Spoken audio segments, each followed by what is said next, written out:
abad 4 sampai 9 Hijriah tidak pernah ditemukan keabsahan silsilah nasab Ba'alawi. Terus masih ada yang tetap percaya, itu atas dasar apa?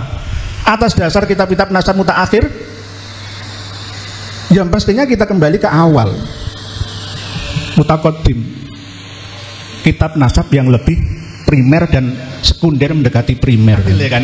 Mereka kita anggap sebagai ulama, asalkan satu, jangan sampai mereka mengaku sebagai dzurriyyah Nabi, darah Nabi. Kalau masih kayak gitu, wajib kita tangkap, kita proses ke pengadilan. Dan saya sudah siap setelah pilpres nanti, seandainya ini diangkat ke muka pengadilan, ya, di proses hukum, saya siap untuk dipenjara 10 tahun sesuai dengan somasi yang pernah dilayangkan ke kami jika saya salah.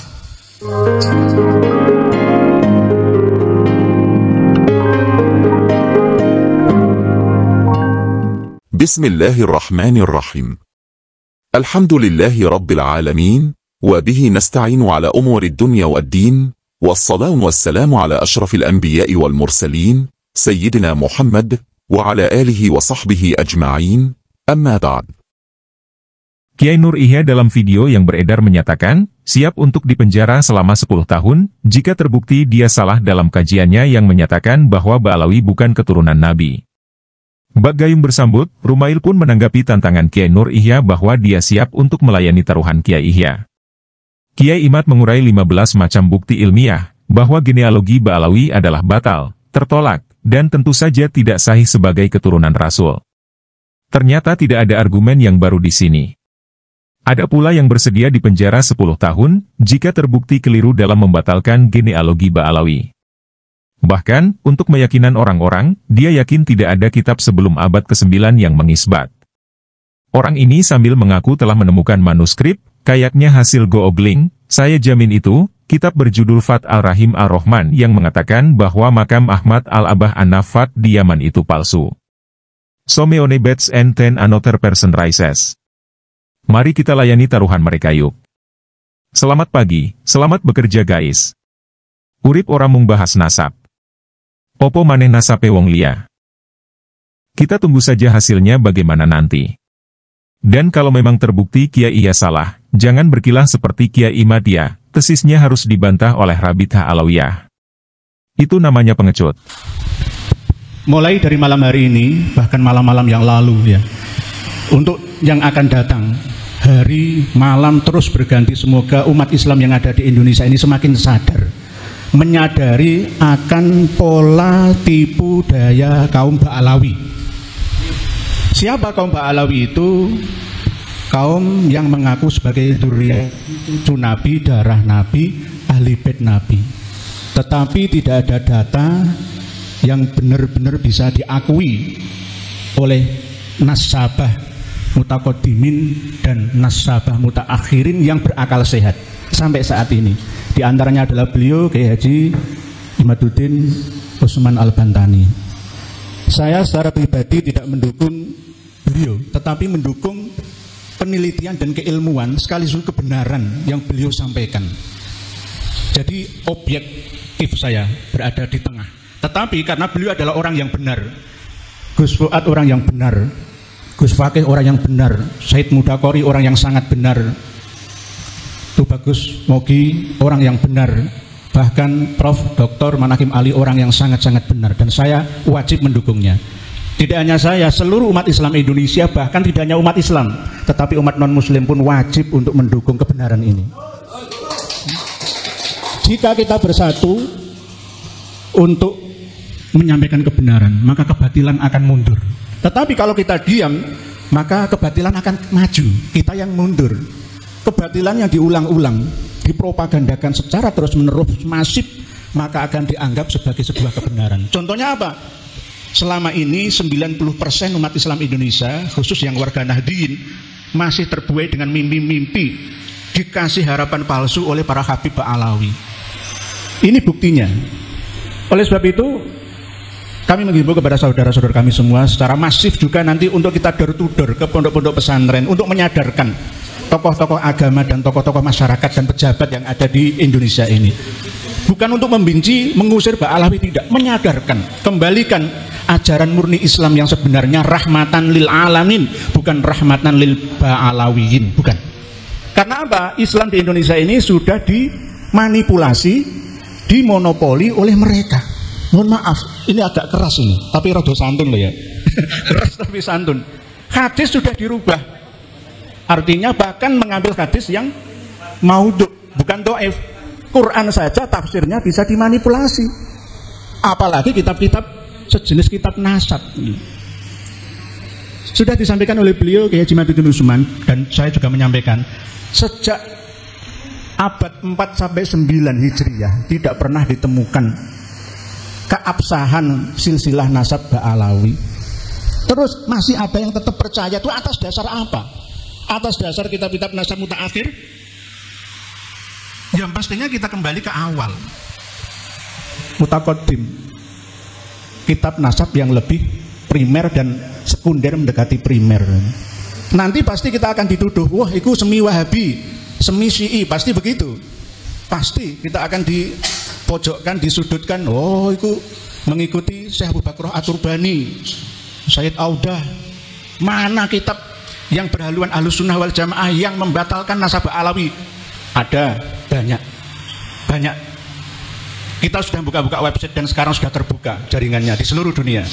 Tidak hanya ulama Syiah saja, ulama Salafi Wahabi saja, tapi ulama Ahlus Sunnah wal Jamaah pun ada yang membatalkan nasab Ba'alawi tidak tersambung sampai Nabi kita Muhammad SAW. Ini yang harus disadari, pengumuman untuk masyarakat Indonesia, khususnya para santri, jamaah, ibu-ibu, bapak-bapak, adik-adik, semua di seluruh Indonesia. Pengumuman semuanya, ayo kita lunturkan keyakinan kita, meyakini bahwa Ba'alawi, para habib atau habaib di Indonesia ini, bahkan seluruh dunia, ya, itu adalah keturunan Kanjeng Nabi Muhammad SAW secara sahih, sah dan meyakinkan. Kita mulai mundur, ayo kurangi 80%, bertahap 70, lalu 50%, lalu 20%, lalu lama-lama tinggalkan, anggap saja mereka sebagai ulama warasatul anbiya. Ini kan bargaining yang adil ya kan. Mereka kita anggap sebagai ulama, asalkan satu, jangan sampai mereka mengaku sebagai dzurriyyah Nabi, saya darah Nabi. Kalau masih kayak gitu, wajib kita tangkap, kita proses ke pengadilan. Dan saya sudah siap setelah Pilpres nanti seandainya ini diangkat ke muka pengadilan, ya, diproses hukum, saya siap untuk dipenjara 10 tahun sesuai dengan somasi yang pernah dilayangkan ke kami. Jika saya salah, ya. Tapi sebaliknya, jika mereka yang salah harus rungkat 100% seakar-akarnya. Sampai yang belum lahir pun harus didoktrin, ya. Mulai dari usia 4 bulan, waktu mau ndungani dikasih ruh jiwanya dalam kandungan, harus didoktrin semua. Kamu bukan keturunannya Kanjeng Nabi, kamu harus begitu. Karena apa? Kalau nggak mulai dari situ, nanti kayak orang Israel, sebelum lahir itu sudah dididik dari kandungan, ya, sampai setelah lahir itu menganggap bahwa selain dari kita, ini semua adalah kasta rendah semua, sama seperti derajatnya seperti hewan. Yang paling mulia itu saya ini keturunan Nabi yang mulia. Kamu itu siapa? Kamu itu akhwal, ya, kamu itu jongos, ya. Inilah yang kita perjuangkan. Beliau yang mulia ini memperjuangkan ini, bukan demi untuk fulus, bukan untuk harkat dan martabat bangsa, demi mengembalikan status tiadanya kasta di Indonesia ini. Dan ini cocok difahami oleh seluruh mu'alaf yang ada, termasuk yang ada di keluarga besar Yayasan Pembina Mu'alaf At-Tauhid, bahwa kita umat Islam ini sebenarnya tidak eker-ekeran, gegeran, bertengkar, merebut balung yang tidak ada dagingnya, tidak, tetapi untuk meluruskan, karena ini bahayanya lebih besar daripada terorisme, radikalisme, bahkan bisa juga lebih bahaya daripada corona.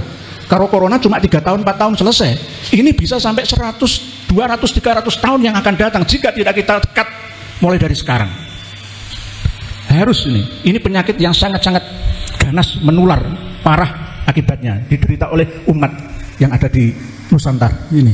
Jadi Bani Jawi, Wali Songo bergerak untuk meluruskan, karena yang punya data pustaka dari kita-kita ini. Saya yakin ulama-ulama pondok pesantren Salafiyah dan Khalafiyah 90% tidak ada yang memiliki kitab nasab.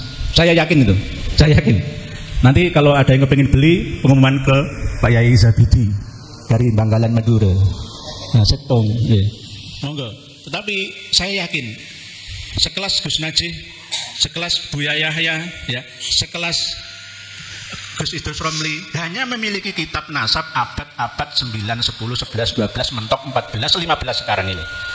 Jadi mereka ngotot sah nasab Alawi sah dan sah. Dan baru-baru ini saya juga menemukan manuskrip kitab Fathur Rahimur Rahman yang mengatakan bahwa makbaroh makam Imam Ahmad Al-Abah An-Nafat itu sebenarnya palsu. Karena 544 tahun baru dideteksi ancar-ancarnya ya ada di atas sekitar 100 diro ya, atau 50 meter bukit agak tinggi di situ yang sekarang dibangun menjadi makbaroh atau makam Said Ahmad bin Isa Al-Muhajir atau An-Nafat Al-Abah itu. Sebenarnya itu nggak ada, hanya berdasarkan isyarah bil kasfi dengan ronsen itu tadi. Dan ilmu ronsen makam itu turun-temurun sampai sekarang. Buktinya kan ada sampai sekarang lah. Nah, Imam Ahmad Al-Abah ditemukan makamnya itu juga berdasarkan ilmu ronsen. Dan buktinya sampai keturunannya di Indonesia Nusantara mencari makam-makam tua juga dengan ilmu ronsen dialihkan ke klan Ba'alawi, kebanyakan bin Yahya, Al-Idrus, Asegab dan lain-lain. Mungkin demikian yang dapat saya sampaikan. Mohon maaf atas segala kekeliruan. Sekali lagi saya ulangi lagi pengumuman seluruh rakyat Indonesia baik muslim dan non muslim, ayo bangkit, sadarlah kalian, sadaro tangyo jenengan semua sudah terkena gendam massal ilmu hipnotis, hipnoterapi level master, bukan level basic advance, bukan master. Jadi apa yang mereka ucapkan itu penuh dengan sihron. Inna minal bayani la sihron, sihir yang mensihir kalian. Sadarlah kalian, bangunlah kalian, bangun mulai dari sekarang.